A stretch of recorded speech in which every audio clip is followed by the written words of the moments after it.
धन्यवाद माननीय अध्यक्ष महोदय। माननीय अध्यक्ष महोदय, आपके माध्यम से माननीय मंत्री महोदय का अजमेर दक्षिण में जिला कलेक्टर द्वारा ग्राम दौराई के खसरा नंबर 1494 और 1495 की 40 बीघा 11 बिस्वा भूमि राजस्थान राज्य औद्योगिक विकास विनियोजन निगम लिमिटेड को औद्योगिक क्षेत्र के विकास के लिए आरक्षित की गई थी। लंबे न्यायिक विवाद, आप खाली मेंशन इट 131 में ध्यान आकर्षित, दैट्स ऑल। तो इस विषय की ओर मैं माननीय मंत्री महोदय का ध्यान आकर्षित। मंत्री जी, राज्य सरकार के ग्रुप 1 विभाग के आदेश क्रमांक F6 फॉर उद्योग 1/78 दिनांक 3/6/1991 के द्वारा ग्राम दौराई तहसील अजमेर में औद्योगिक क्षेत्र की स्थापना हेतु खसरा नंबर 1494 एवं 1495 की कुल भूमि 40 बीघा 11 बिस्वा 10 बिस्वांसी 6.568 हेक्टेयर का आवंटन निगम के पक्ष में किया गया।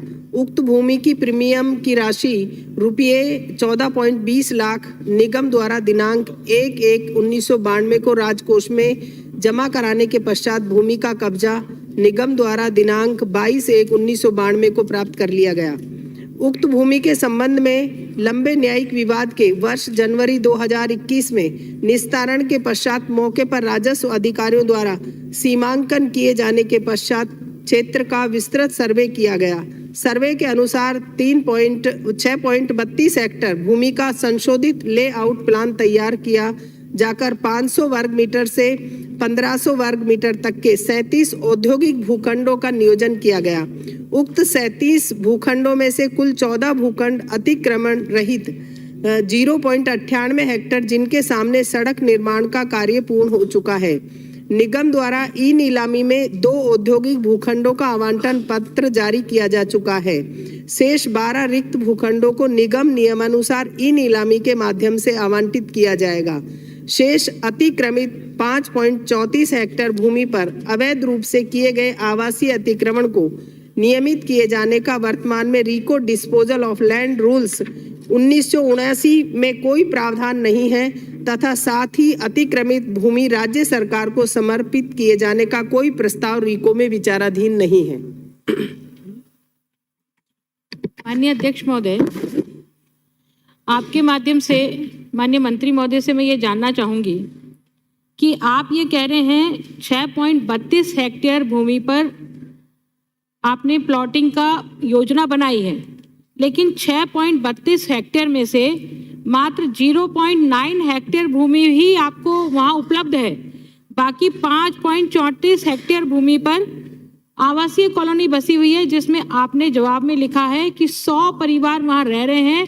वहाँ पर सड़क, नाली, बिजली, पानी जैसी मूलभूत सुविधाएं नगर निगम अजमेर विकास प्राधिकरण द्वारा उपलब्ध कराई गई हैं और जिन्होंने भूखंड लिए हैं उन्होंने रीको से ये भूखंड नहीं लेकर के जो भू माफिया हैं उन्होंने औने पौने दामों में इन गरीब लोगों को भूखंड दिए हैं। तो ऐसे 100 परिवार वहाँ बसे हैं। ये रीको में नियम नहीं है कि आप डिस्पोजल करें इस लैंड का, लेकिन मैं आपसे आश्वासन चाहती हूँ कि क्या ऐसे जो 100 लोग बसे हैं, सरकार का अभियान भी है पट्टे देने का, ये लोग इस पट्टा अभियान से खुश होकर के इंतजार कर रहे हैं कि हमारी भूमि जो कलेक्टर ने रीको को आवंटित की थी, क्या ये जो अतिक्रमी वाली भूमि है वो भूमि पुनः रीको कलेक्टर को समर्पित कर दे और कलेक्टर उस भूमि पर जो लोग वास्तव में बसे हुए ऐसे 100 परिवार उनको पट्टे यदि आवंटित कर देंगे तो आप चूंकि कभी इस भूमि से अतिक्रमण हटा नहीं सकते हैं। 100 परिवारों को हटाना किसी भी शासन प्रशासन के लिए बहुत मुश्किल होता है, इसलिए 100 परिवार तो वहां से हटाए नहीं जा सकते। तो क्या आप ये भूमि वापस जिला कलेक्टर महोदय को सुपुर्द करके इस पर पट्टे दिलाने की कार्रवाई कर सकते हैं, या जिला कलेक्टर को सुपुर्द कर दे तो आगे जिला कलेक्टर को हम निवेदन कर लें कि वो पट्टे देने का काम करें। मंत्री।